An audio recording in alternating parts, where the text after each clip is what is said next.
शुरू में हम एक बच्चे को देखते हैं जिसका नाम जैक था, जिसके फादर एक फार्मर थे। जैक को कहानियाँ सुनना काफी पसंद था, खास तौर पर राजा महाराजाओं की कहानियाँ। एक किंग की कहानी वो काफी शौक से सुना करता था। ये उस टाइम की कहानी है जब एक किंग पूरे कंट्री पर हुकूमत किया करता था और उस किंग के दौर में कुछ पास्टर्स ने बीज बनाए जो आम बीज नहीं थे बल्कि खास किस्म के जादुई बीज थे। और इन बीजों को बनाने का मकसद ये था ताकि वो हेवन यानी जन्नत में जाकर गॉड से मिल सके। और उन्होंने इन बीजों को जमीन में डाल दिया जिससे काफी लंबा चौड़ा ट्री वहाँ पर उग गया और वो ट्री इतना लेंथी था कि उसकी लंबाई आसमान को छू रही। और पास्टर समझ रहे थे कि इस ट्री का रास्ता हेवन की तरफ जा रहा है। और जब वो इस ट्री के ऊपर गए तो उन्हें पता चला कि जमीन और हेवन के बीच एक और दुनिया भी है जो कि काफी खतरनाक जगह है क्योंकि वहाँ इंसानों से कई ज्यादा बड़े जायंट्स रहते हैं। और जब इन जायंट्स ने इंसानों को वहाँ आते देखा तो वो फौरन समझ गए कि ये तो इंसान है और उन्हें जमीन का रास्ता मिल गया और वो जमीन पर आ गए। और जमीन पर आते ही उन्होंने सब कुछ डिस्ट्रॉय कर दिया और यहाँ तक कि उन्होंने इंसानों को भी मारकर खाना शुरू कर दिया। ये तबाही देखकर किंग के साथियों ने एक जायंट को मार डाला। बाद में पास्टर्स ने उस जायंट का दिल निकाल कर उस पर एक मैजिक किया और उसके दिल से एक जादुई ताज बना दिया। और हैरत की बात तो ये है कि जब किंग उस ताज को पहनकर जायंट्स के सामने गया तो उन जायंट्स ने किंग के सामने अपने घुटने टेक दिए और उन्हीं को अपना किंग बना लिया क्योंकि उनके पास वो ताज जो था। फिर किंग ने उन जायंट्स को वापस उनकी दुनिया में जाने का ऑर्डर दिया और उन सब जायंट्स के चले जाने के बाद किंग ने उस ट्री को कटवा डाला और उस ट्री के बीजों को किंग ने हमेशा के लिए अपने पास संभाल कर रख लिया। और जब किंग की डेथ हुई तो उनके साथ उस कॉफिन में वो जादुई बीज और ताज हमेशा हमेशा के लिए दफना दिए गए। और ये कहानी जैक के अलावा प्रिंसेस को भी काफी ज्यादा पसंद थी क्योंकि प्रिंसेस उस किंग की फैमिली में से थी और उनकी मदर हमेशा उनको ये कहानी सुनाया करती थी। फिर हमें 10 साल बाद का सीन दिखाया जाता है जहाँ पर हम जैक को देखते हैं जो कि अब बड़ा हो गया था और वो सिटी में अपना घोड़ा सेल करने के लिए जा रहा होता है। और जब वो सिटी में पहुँचता है तो वो देखता है कि उसी किंग का ड्रामा चल रहा है जिसकी कहानियाँ वो बचपन में सुना करता था और वो भी ड्रामा देखने के लिए अंदर चला जाता है। वहाँ हम एक लड़की को भी देखते हैं जो कि प्रिंसेस थी जो कि अपना भेष बदल कर वहाँ आई थी और कोई उन्हें पहचान नहीं पाता कि वो प्रिंसेस है। और तभी कुछ लोग प्रिंसेस को परेशान करने लगते हैं। जैक प्रिंसेस को बचाने के लिए आगे बढ़ता है और एक लड़का जैक के मुंह पर पंच मारता है। जैक उन्हें धमकाता है और वो सब अपने घुटने टेक देते हैं। जैक समझता है कि वो लोग उससे डर गए लेकिन पीछे मुड़कर देखने पर पता चलता है कि प्रिंसेस के साथ ही वहाँ पर आ गए थे और उन लोगों के घुटने टेकने की वजह यही थी और प्रिंसेस उन लोगों के साथ चली जाती है। फिर हमें रॉड्रिक दिखाया जाता है जिसके साथ प्रिंसेस के फादर किंग प्रिंसेस की शादी करना चाहते थे लेकिन प्रिंसेस उसे पसंद नहीं करती थी और वो उससे शादी करना नहीं चाहती थी। रॉड्रिक देखता है कि उनके स्टडी रूम में सब कुछ बिखरा हुआ है तो वो चेक करता है कि क्या गड़बड़ है और उसे एक गमले में से वही ताज मिल जाता है जो सालों पहले जायंट के दिल से बनाया था। लेकिन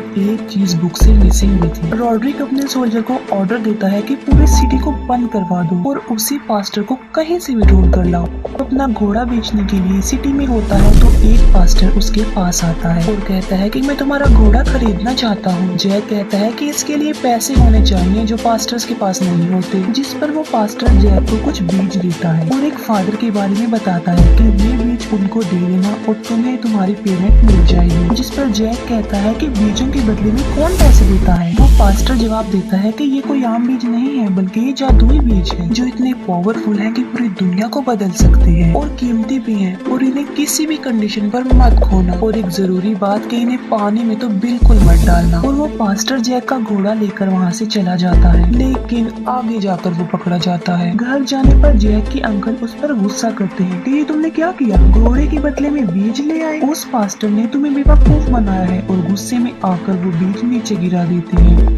जैक उन बीजों को उठाने लगता है और एक बीज लकड़ी की सुराख से नीचे जमीन पर गिर जाता है जिसका जैक को पता नहीं चल पाता। बाहर बारिश हो रही थी और प्रिंसेस वहाँ से गुजर रही थी क्योंकि वो रॉड्रिक से शादी करना नहीं चाहती थी और इसीलिए नाराज होकर वो अपने घर से निकल आई थी। बारिश से बचने के लिए प्रिंसेस उस वुडन हाउस में आ जाती है। जैक को पता चल जाता है कि ये तो प्रिंसेस है और वो दोनों बातें करने लगती। अचानक से बारिश का पानी लकड़ी की सुराख से होता हुआ उस बीज में चला जाता है जो कि जमीन पर गिरा हुआ था, जबकि उस पास्टर ने कहा था कि जिस पर पानी लगने नहीं देना, और बीच पर पानी लगते ही वहाँ वो ट्री उगने लगता है। अब क्योंकि उस ट्री की जड़ें घर के नीचे थी तो वो ट्री घर को भी अपने साथ ऊपर ले जाता है और प्रिंसेस वहाँ पर फंस चुकी। जैक की प्रिंसेस को बचाने के बावजूद भी वो उस ट्री के साथ काफी ऊपर चली जाती है। नेक्स्ट मॉर्निंग प्रिंसेस के फादर किंग आते हैं जो देखते हैं कि यहाँ एक काफी बड़ा और लंबा ट्री है जो आसमान को छू रहा है, जिसका ये पता नहीं चल रहा कि वो खत्म कहाँ पर हो रहा है। जैक उन्हें सारी बात बता देता है। किंग ऊपर जाने का इंतजाम करता है कि जाओ और मेरी बेटी को बचा लाओ। रॉड्रिक कहता है कि मैं भी जाऊंगा अपनी होने वाली वाइफ को बचाने के लिए क्योंकि मैं उससे प्यार करता हूँ। जैक भी उन लोगों के साथ जाना चाहता था और वो उससे भी साथ ले जाते हैं। और जब ये ट्री के ऊपर चढ़कर आसमान की तरफ जा रहे होते हैं तो जानबूझकर रॉड्रिक उस रस्सी को काट डालता है, जिसकी वजह से कुछ सोल्जर्स नीचे गिर जाते हैं और मर जाते हैं और वो अपनी लोकेशन पर पहुंच जाते हैं। ऐसी दुनिया जो जमीन और हेवन के बीच में। वहाँ पहुंचकर रॉड्रिक जैक को कहता है कि मुझे पता है कि तुम्हारे पास वो जादुई बीज है और तुम वो मुझे दे दो। जैक वो बीज देना तो नहीं चाहता था लेकिन रॉड्रिक चाकू दिखाकर उससे वो बीज निकलवा लेता है। लेकिन जैक एक बीज अपने पास ही रख लेता है और वो तीन लोग होकर अलग अलग जाकर प्रिंसेस को ढूंढने लगते हैं। हर तरफ उनके जान का खतरा था। जिस ग्रुप में जैक था उनके सामने एक जायंट आ जाता है जो जैक के दोनों साथियों को पकड़कर अपने साथ ले जाता है और जैक भी उसके पीछे पीछे जाता है क्योंकि वो प्रिंसेस को हर हाल में ढूंढना चाहता था। वो जानता था कि जहाँ ये जायंट जा रहा है वहीं पर प्रिंसेस को छुपाया होगा। फिर हम रॉड्रिक के साथ उसके साथियों को देखते हैं। उनमें से एक को रॉड्रिक उठाकर जमीन पर फेंक देता है क्योंकि वो उसका साथी नहीं था और तभी उनके सामने भी एक जायंट आ जाता है और वो रॉड्रिक की नजरों के सामने ही उसके साथी को मार डालता है और अब वो रॉड्रिक को भी मारने वाला होता है। लेकिन रॉड्रिक एक जादुई ताज निकालता है और ये वही ताज था जो हजारों साल पहले जायंट के दिल से बनाया गया था, जिसे किंग ने बनवाया था और इसमें मैजिक की पावर भी थी। अब जाहिर सी बात है कि जिसके पास ये ताज होगा जायंट्स उसका हुक्म मानेंगे और इसीलिए वो ताज पहनकर रॉड्रिक एक ऐसी जगह पर पहुंच जाता है जहां पर बहुत ज्यादा जायंट्स थे और वहीं पर प्रिंसेस भी थी और उनका एक साथी भी था जिसे जायंट उठाकर ले आया था। तो सारे जायंट उसके सामने घुटने टेक देते। अब उन जायंट्स का जो हेड होता है रॉड्रिक उसे भी अपने आगे झुकने को कहता है और वो ऐसा ही करता है। रॉड्रिक उसके सर पर पांव रखकर तख्त पर आ जाता है और कहता है कि आज के बाद मैं तुम्हारा किंग हूँ और अब हम जमीन पर जाएंगे और सबको अपना गुलाम बना लेंगे। एक जायंट प्रिंसेस और जैक के साथ ही एक फाइटर को अपने साथ किचन में ले जाता है और वो उस फाइटर को अपना खाना बनाने ही लगता है कि तभी वहाँ पर जैक आ जाता है। इससे पहले कि वो जायंट उसे मार डालता है जैक वहाँ से एक बड़ा चाकू लेकर उस पर कूद पड़ता है और वो चाकू उस जायंट में घुस जाता है और वो मौके पर ही मर जाता है और इस तरह से जैक उस फाइटर की जान बचा लेता है। फिर ये तीनों वहाँ से बाहर निकल जाते हैं और ये एक ऐसी जगह पर पहुँच जाते हैं जहाँ ट्री के जरिए ये लोग नीचे जमीन पर जा सकते थे, लेकिन वहाँ काफी बड़ा जायंट सोया हुआ होता है और उसकी मौजूदगी में ये वहाँ से कभी भी नहीं जा सकते और इसीलिए जैक और वो फाइटर मक्खियों का एक छत्ता लेकर आते हैं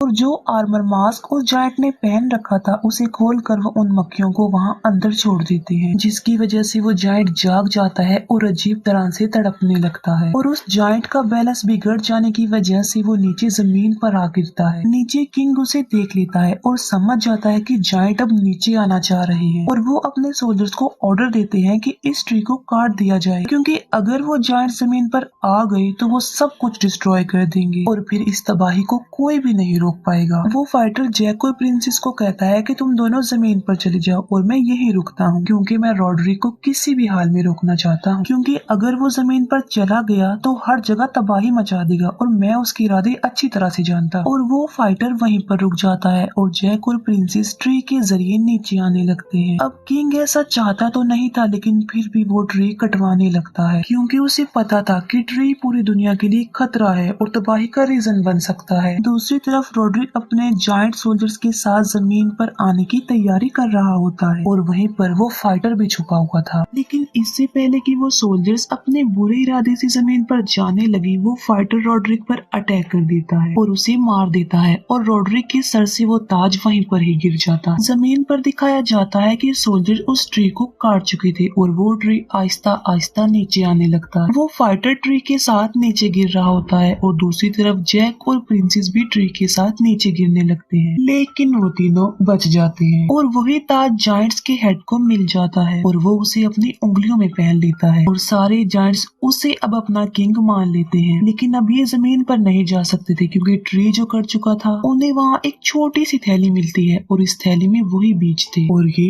वही जादुई बीज थे। किंग जायंट उन बीजों को पानी में फेंक देता है और वहाँ बहुत बड़े बड़े ट्रीज उगने लगते हैं और ये जायंट्स उन ट्रीज को जमीन की तरफ कर देते हैं और अब वो जमीन की तरफ बढ़ने लगते हैं। किंग को उसकी बेटी मिल जाती है और वो खुश हो जाता है और जैक को थैंक्स बोलता है, लेकिन वो ये नहीं जानता था कि जैक और प्रिंसेस एक दूसरे को पसंद करने लग गए हैं। जैक प्रिंसेस को गुड बाय कहकर वहाँ से चला जाता है क्योंकि वो एक आम लड़का था, एक गरीब था। जब जैक अपने घर की तरफ जा रहा होता है तो वो देखता है कि वही ट्रीज दोबारा से जमीन की तरफ आ रहे हैं और वो फौरन समझ जाता है कि ये उन्हीं बीजों की वजह से उगे होंगे जो रॉड्रिक ने उससे छीन लिए थे और अब वो जायंट्स जमीन पर आना चाहते हैं और वो फौरन घोड़े पर बैठकर राजा को ये बताने के लिए निकल पड़ता है कि सबकी जान खतरे में है। जैक किंग और प्रिंसेस तक पहुंच जाता है और कहता है कि जायंट्स आ चुके हैं और इतनी ही देर में वहाँ पर हर तरफ जायंट्स फैल चुके थे और तबाही मचाने लगे थे। अपनी जान बचाने के लिए किंग और सोल्जर्स घोड़े पर बैठकर पैलेस की तरफ भागते हैं क्योंकि वहीं पहुंचकर वो खुद को सेव कर सकते थे, वरना वो जायंट्स का शिकार बन सकते थे क्योंकि ये लोग उसी किंग की नस्ल थे जहाँ से ये सारी कहानी शुरू हुई और जायंट्स इस फैमिली को कभी भी नहीं छोड़ेंगे क्योंकि उस किंग ने ताज पहनकर इन जायंट्स को वापस भेज दिया था। इससे पहले कि जायंट्स उन्हें नुकसान पहुंचाते वो सब पैलेस में आ जाते, लेकिन जैक पीछे रह जाता है और जिस लकड़ी के पुल के जरिए वो सब यहाँ आए थे, फाइटर उसे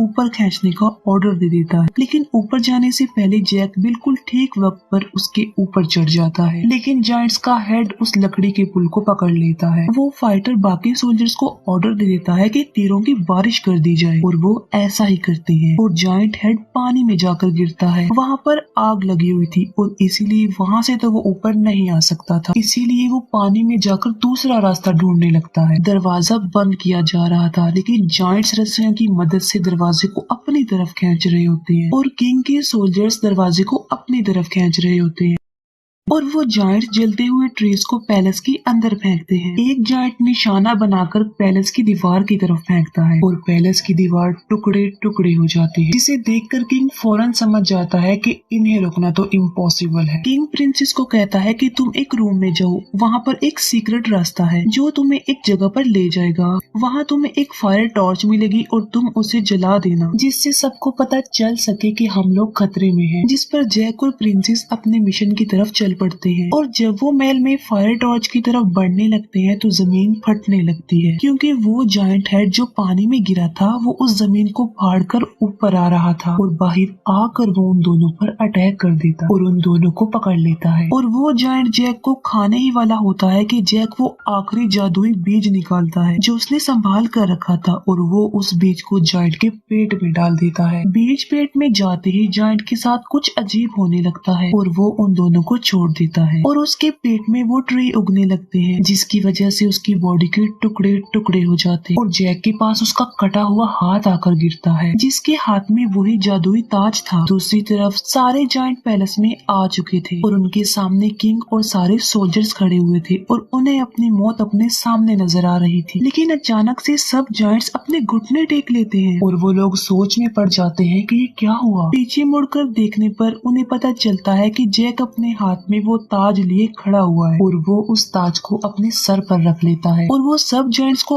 ऑर्डर देता है कि अपनी दुनिया में वापस लौट जाओ। जब जायंट्स चले जाते हैं तो सब ट्रीज को कटवा दिया जाता है। बाद में जैक और प्रिंसेस की शादी हो जाती है और उनके 2 बच्चे भी थे जिन्हें जैक जायंट्स की कहानियां सुना रहा होता है जैसे कि वो बचपन से सुनता आ रहा था। बच्चे पूछते हैं कि वो ताज कहाँ है। जैक कहता है कि वो ताज आज भी सेफ है क्योंकि उस ताज को काफी खूबसूरत बना दिया है और डिस्प्ले के तौर पर रखा हुआ है। दूर दूर से लोग उसे देखने आते हैं और आज तक किसी को भी उसकी रियलिटी के बारे में कुछ नहीं पता। और हैप्पी एंडिंग के साथ ये मूवी यहीं पर एंड हो जाती है। Thank you for watching.